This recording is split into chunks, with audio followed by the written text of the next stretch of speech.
question and answer and comment. Number 2, the plan needed to preserve as much as possible. The committee hopes this is the first step in a process to eventually challenges and definitely economic issues that have been. This is a photo from a little while ago.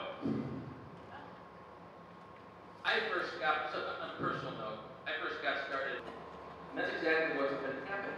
We've been seeing declining tax base, which results in a layer of tax. As a city, we'd be eligible for more funding from the state because as it stands now, the village would. I'm proud to be here. You'd be paying more than what you're paying now.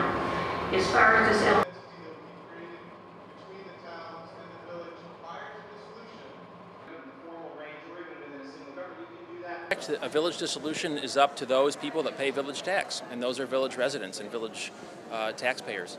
So I think that the input of the entire community is valued. Certainly the input from everybody here is welcome, regardless of where you live. But when it comes down to the end, this will be a decision that's made by village voters. I see a divide and conquer here, if you will, or we just create a problem, because if I lived in the village, I'd say, yeah, let's do this. I want lower taxes, but somebody's going to pay, and I can't afford it. And I do want to point something else out that they mentioned over time, state grants. Okay, state grants is still your money. It's the tax money that you're paying to Albany, because there is no government that's raising money unless it's coming out of your pocket. I have received literature that there may not be a new police district nor a new fire district ambulance service. People are going to lose their jobs.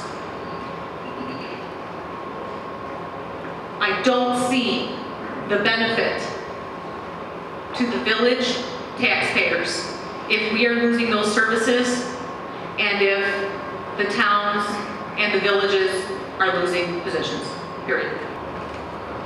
I don't see any farther ahead by dissolving the village, losing all the history of Medina for a few bucks.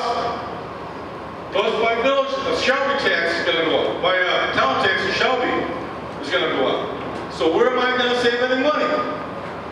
I want to know where I'm going to save any money, because my town tax is going to go up once the dissolution goes passed through. Where will the money come from when my house goes to foreclosure? And I want to know why Ridgeway has no vote. This is taxation without representation to me.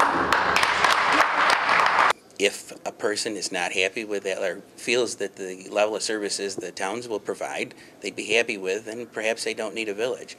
If there's additional services they want that they currently enjoy, maybe they need a village. I think they have to decide that. This was not a surprise to me. As I said, I live in the village. I have people call me all the time. They are not happy with what's happening, and they want their village to remain and their level of services to stay the same. They don't see somebody else taking them over and delivering them at the same level. And they really feel that the margin that we're working on is so narrow, there's no room for error, and the report cautions it's only an estimate. To me, it's a sense of unity. They understand that they need to work with the towns, and we're willing to do that, which is why we had the original consolidation study. Our committee was charged with coming up with a plan. It's going to be up to the taxpayers whether they want to go through with dissolving the village or not.